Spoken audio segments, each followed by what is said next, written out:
नमस्कार साथियों, जय हिंद, वंदे मातरम। स्वागत है आप सभी का इस अमेजिंग प्लेटफॉर्म GNU एकेडमी पर। चलिए तो आज हम बात करते हैं यूपी पुलिस की जो भी वैकेंसी आ रही हैं या आने वाली हैं, उसके लिए जो हिंदी का आज मैं प्रैक्टिस सेट लेके आया हूँ, प्रैक्टिस सेट नंबर 1। उसमें हम बात करेंगे कुछ महत्वपूर्ण रचनाओं के बारे में, जो कि महत्वपूर्ण रचनाएं जो एग्ज़ाम्स में कई बार पूछी गई हैं और फिर एग्ज़ाम्स में मतलब परीक्षा में पूछे जाने के कई चांस हैं। तो चलिए हम बात करते हैं रचनाओं के बारे में। सबसे पहली रचना आपको दिख रही है बांस के पुल। सबसे पहली रचना है बांस के पुल। बांस के पुल किसकी रचना है? बांस के पुल। चलिए आप लोग हमें बताइए कि बांस के पुल किसकी रचना है? बांस के पुल रचना है, हम आपको बताते हैं, सर्वेश्वर दयाल सक्सेना। ये है सर्वेश्वर दयाल सक्सेना की बांस के पुल रचना है।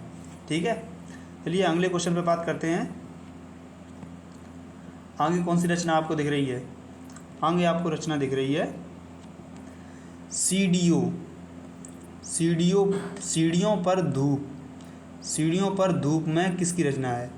ये यहाँ से यहाँ तक एक रचना है सीढ़ियों पर धूप में। सीढ़ियों पर धूप में किसकी रचना है? ये है रघुवीर सहाय। सीढ़ियों पर धूप में किसकी रचना है? रघुवीर सहाय की ये रचना है सीढ़ियों पर धूप। एग्ज़ाम्स में पूछी गई है ये रचना। चलिए एक आगे बात करते हैं। चलिए तो बात करते हैं कि इधर हमने कौन सी अभी रचना पढ़ी थी? सीढ़ियों पर धूप में। इधर सीढ़ियों थोड़ा गलत लिखा है, इधर होगा सीढ़ियों।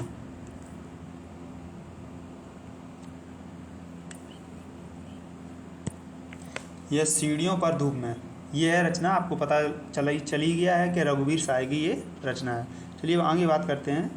दोस्तों याद रखना, बहुत ही महत्वपूर्ण रचना है ये, आपके लिए हम लेके आए हैं। आप भी खुद भी देख लेना, कोई भी पेपर उठा के देख लेना, उसमें रचनाएं बार बार पूछी जाती हैं और बार बार कई इतनी अच्छी रचनाएं पूछी जाती है कि आपको जब परीक्षा में बैठेंगे तो आपको रचनाएं याद आना बंद हो जाएंगी। इसलिए हम आपको बहुत ही महत्वपूर्ण रचनाएं लेके आए हैं। चलिए अब आप ये बताइए कि सूर्य का स्वागत की रचना के रचनाकार कौन है? सूर्य का स्वागत की रचना के रचनाकार कौन है? सूर्य के स्वागत की रचना के रचनाकार हैं दुष्यंत कुमार। दुष्यंत कुमार हैं जो सूर्य का स्वागत की रचना के कौन है? रचनाकार हैं।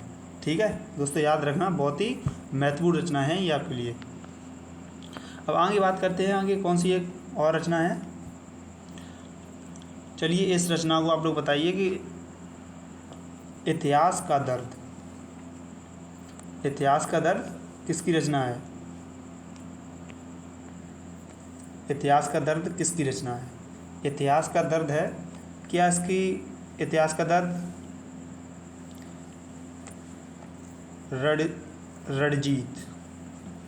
रणजीत की रचना है इतिहास का दर्द। याद रखिए, रणजीत की रचना है इतिहास का दर्द। चलिए तो देख लें कि श्रीकांत वर्मा की क्या रचना है। श्रीकांत वर्मा की रचना है माया दर्पण। श्रीकांत वर्मा की रचना है माया दर्पण। ठीक है, अब बात करते हैं कि विष्णुचंद्र शर्मा की क्या रचना है। विष्णुचंद्र शर्मा की रचना है आकाश विभाजित है। आकाश विभाजित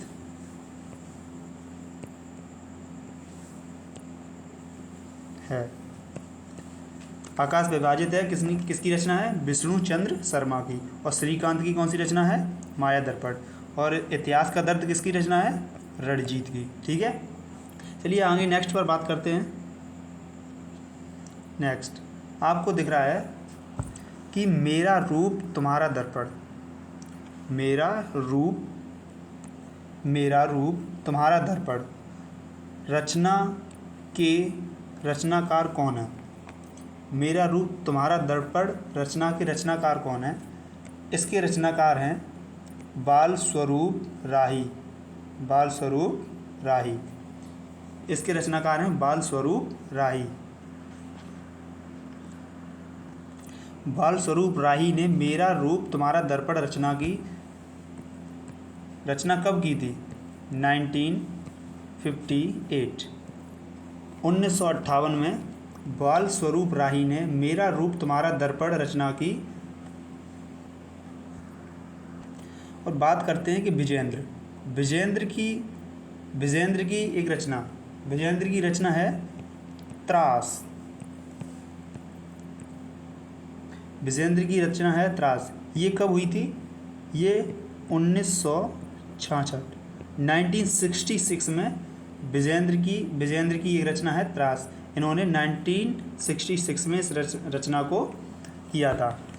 चलिए अब आगे बात करते हैं नेक्स्ट पर। नेक्स्ट आपको दिख रहा है कि दूसरा सप्तक, तीसरा सप्तक और चौथा सप्तक किसकी रचना है?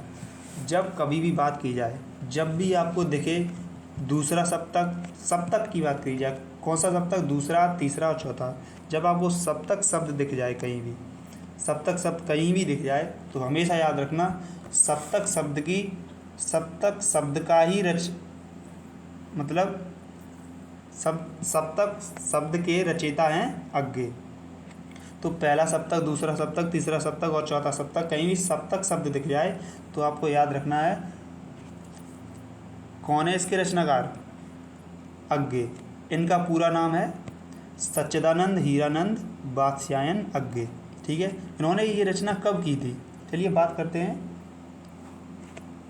इन्होंने ये रचना कब की थी। पहले तो दूसरे सप्तक की रचना हुई थी 1951। ये हुई थी दूसरे सप्तक की रचना। और तीसरे सप्तक की रचना हुई थी 1959। ये हुई थी तीसरे सप्तक की रचना। और चौथे सप्तक की रचना कब हुई थी? 1979। ये हुई थी चौथे सप्तक की रचना। आपसे ये भी पूछा जा सकता है कि 1959 में कौन से तार सप्तक की रचना हुई थी? पहले, दूसरे, तीसरे, चौथे, ऐसे आपको ऑप्शन मिलेंगे। तो आपको याद रखना है कि 1959 में हुई थी तीसरे तार सप्तक की रचना। ठीक है, तो आपका इसका राइट आंसर है अज्ञे। अज्ञे ने जहाँ आपको सप्तक शब्द दिख जाए वहाँ आपको याद रखना है किसकी रचना है? ये अज्ञे की। ठीक है, चलिए बात करते हैं नेक्स्ट पर। नेक्स्ट आपको दिख रहा है कितनी नावों में कितनी बार किसकी रचना है? कितनी नावों में कितनी बार किसकी रचना है? तो आपको ये भी याद रखना है कितनी नावों में कितनी बार, ये भी अज्ञे की ही रचना है।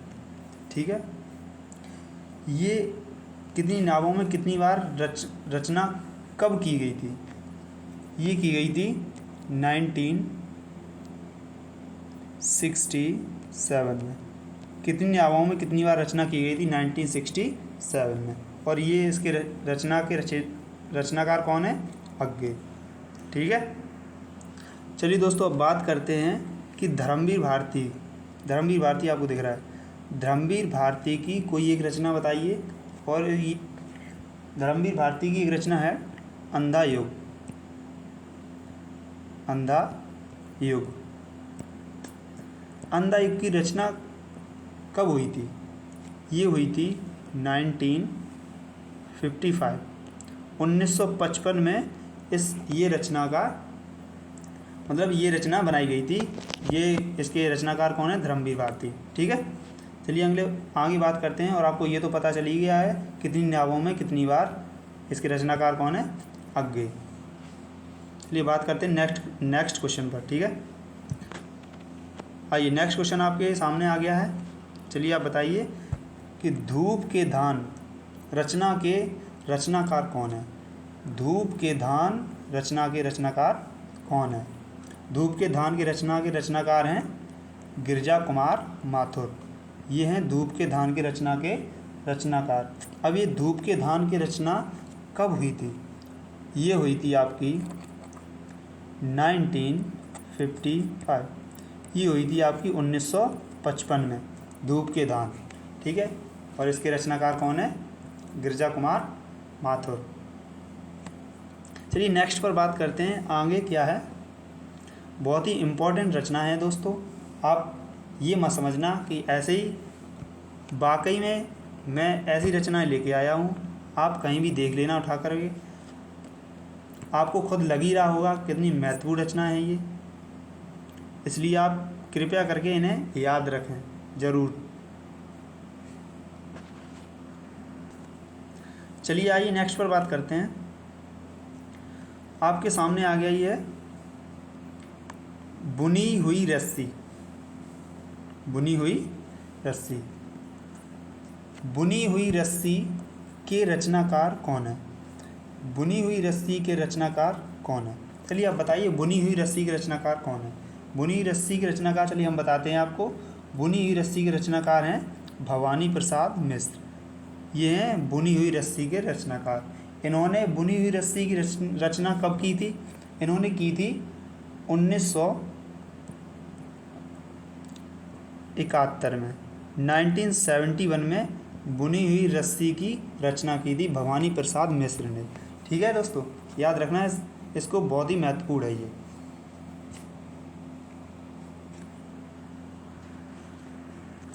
चलिए बात करते हैं, इसको भी देख लें कि प्रभाकर माचवे। प्रभाकर इनका पूरा नाम है, प्रभाकर माचवे। अब बात करते हैं प्रभाकर माचवे की रचना देखते हैं। इनकी बहुत ही जो इम्पोर्टेंट रचना है, जो पूछी जाती है बार बार परीक्षाओं में, वो है अनुच्छड़।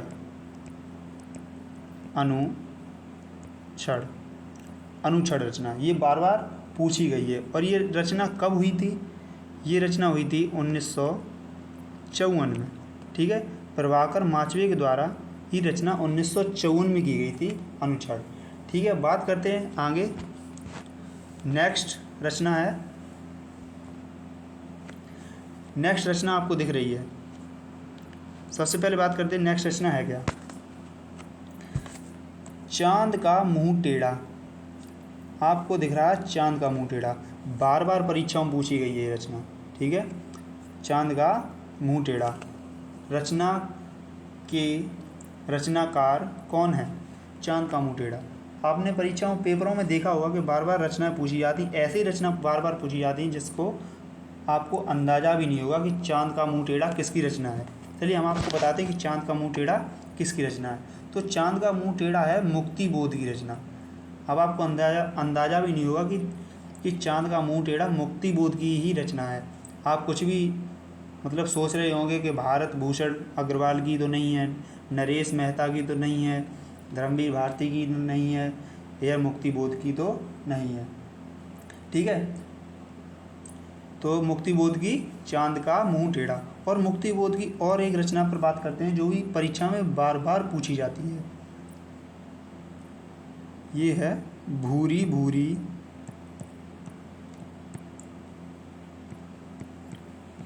भूरी भूरी खाक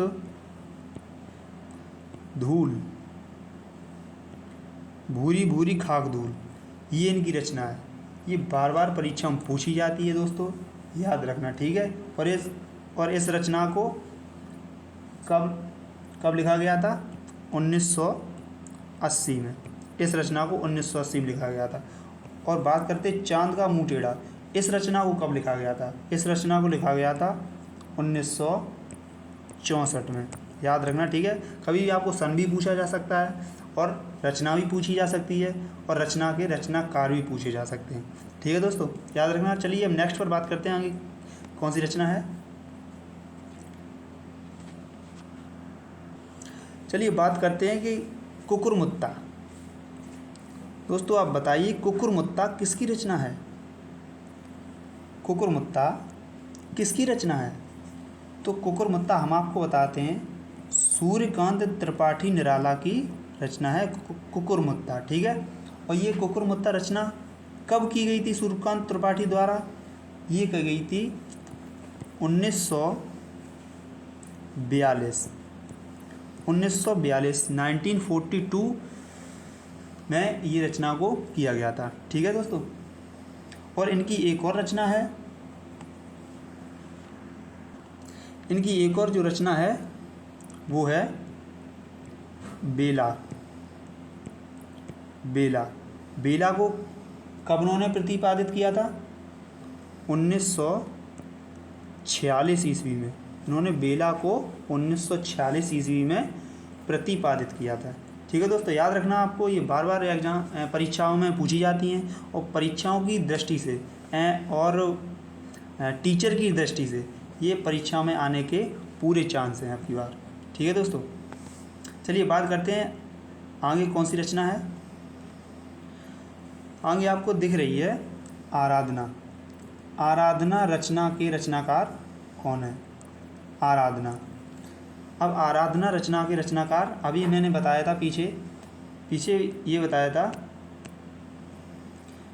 कि कुकुरमुत्ता किसकी रचना है? कुकुरमुत्ता भी सूर्यकांत त्रिपाठी निराला की है।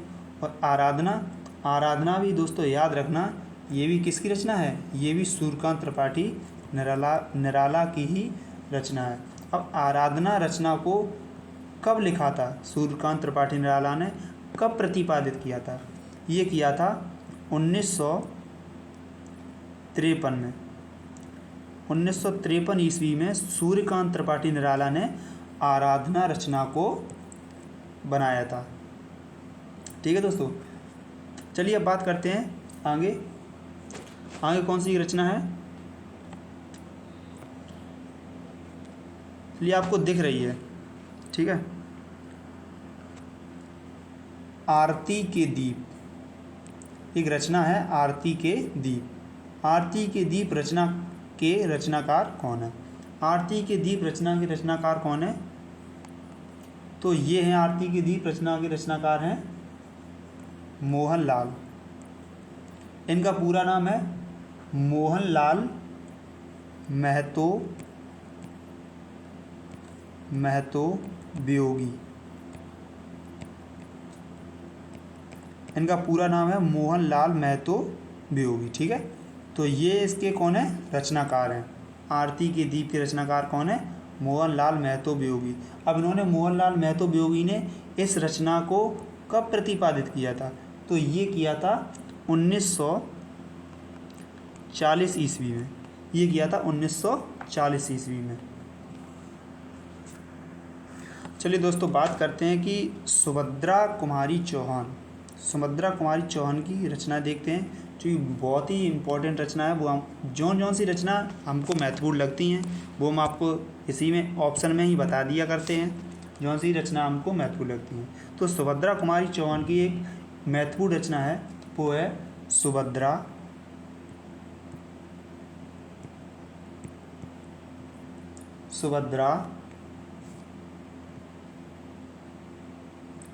समग्र। सुभद्रा समग्र इनकी जो बहुत ही महत्वपूर्ण रचना है।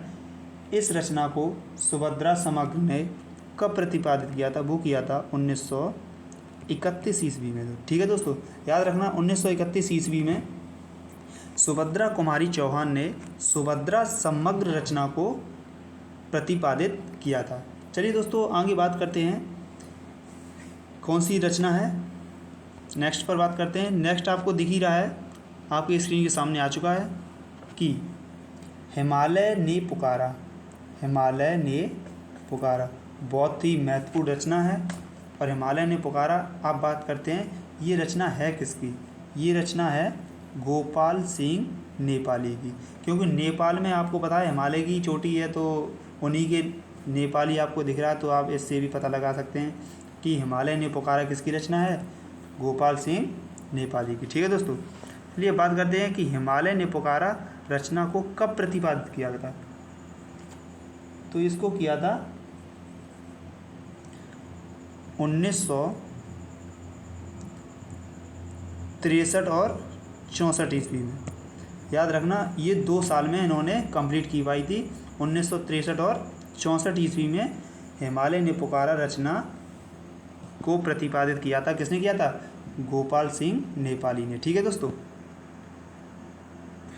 दोस्तों अब बात करते हैं कि जानकी वल्लभ शास्त्री, हमको इनकी ये कविता याद है, वो हम आपको बता रहे हैं कि याद क्या है, हम आपको ऐसे बता रहे हैं कि वो हमें महत्वपूर्ण लगी है कि एग्ज़ाम्स में हो सकता है, हो नहीं सकता है कि बल्कि 100% हो सकता है कि पूछी जाए अगली बार।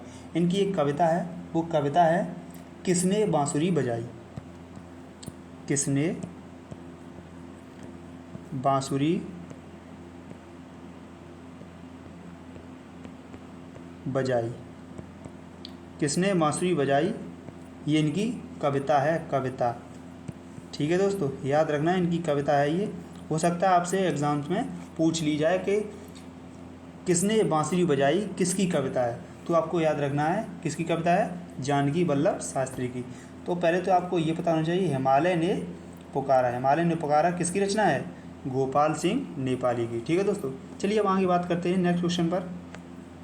आपके सामने, आपकी स्क्रीन के सामने एक आपको बहुत ही अच्छी सी रचना दिख रही है, वो आपको रचना, आइए एक बार देखते हैं क्या रचना है। ये रचना है झांसी की रानी। झांसी की रानी रचना के रचनाकार कौन है? झांसी की रानी की रचना के रचनाकार कौन है? चलिए आप लोग हमें बताइए कि झांसी की रानी के रचनाकार कौन है। फिर हम आपको बता दें कि झांसी की रानी की रचनाकार कौन है। और आपको पता है झांसी की रानी मर्दानी खूब लड़ी वीरांगना से, मतलब अपना जब तक सांस चली तब तक वो लड़ती रही है अंग्रेज़ों से। तो झांसी की रानी, जब झांसी की रानी एक लेडीज़ थी, मतलब एक हम कह सकते हैं बहुत ही वीरांगना सी एक औरत थी, तो इसी की झांसी की रानी की रचना भी एक किसने की है, एक औरत ने ही की है। किसने की है? सुभद्रा कुमारी चौहान। झांसी की रानी की रचना किसने की है? सुभद्रा कुमारी चौहान ने की है। ठीक है दोस्तों, याद रखना सुभद्रा कुमारी चौहान ने किया, क्या किया है, झांसी की रानी की रचना की है। अब कब की थी ये झांसी की रानी की रचना? ये की थी, और इनकी और भी झांसी की रानी की और भी रचनाएं हैं। चलिए हम आपको बताते हैं एक एक करके, एक दो रचनाएं बताते हैं। जैसे कि यह है वीरों का कैसा हो बसंत, ये इनकी बहुत ही शानदार और महत्वपूर्ण रचनाएं हैं। वीरों का कैसा हो बसंत, वीरों का कैसा हो बसंत। और इनकी और रचना है जो है जलियांवाला बाग में बसंत। जलियांवाला बाग में बसंत इनकी एक और भी रचना है। ठीक है, ये रचनाएं बहुत ही इम्पोर्टेंट हैं, इसलिए हम आपको बता रहे हैं कि बार बार पूछी गई हैं। हो सकता है आने वाले पुलिस, यूपी पुलिस एग्ज़ाम में फिर से पूछ ली जाए। तो जलियांवाला बाग में बसंत। ठीक है दोस्तों, जलियांवाला बाग में बसंत। तो चलिए दोस्तों, आज के लिए बस इतना ही। तो आप जुड़े रहिए और मिलते रहिए और सीखते रहिए, अपनी ज़िंदगी में उतारते रहिए। तो ठीक है दोस्तों, आज के लिए बस इतना ही। हम अगली नेक्स्ट क्लास जो होने वाली है वो भी बहुत महत्वपूर्ण क्लास होने वाली है। आप लोग बस जुड़े रहिए और अपनी तैयारी को बेहतरीन से बेहतरीन कीजिएगा। ठीक है दोस्तों, चलिए फिर थैंक यू सो मच, जय हिंद। और वीडियो को लाइक करें, शेयर करें और चैनल को सब्सक्राइब करें। थैंक यू दोस्तों, जय हिंद।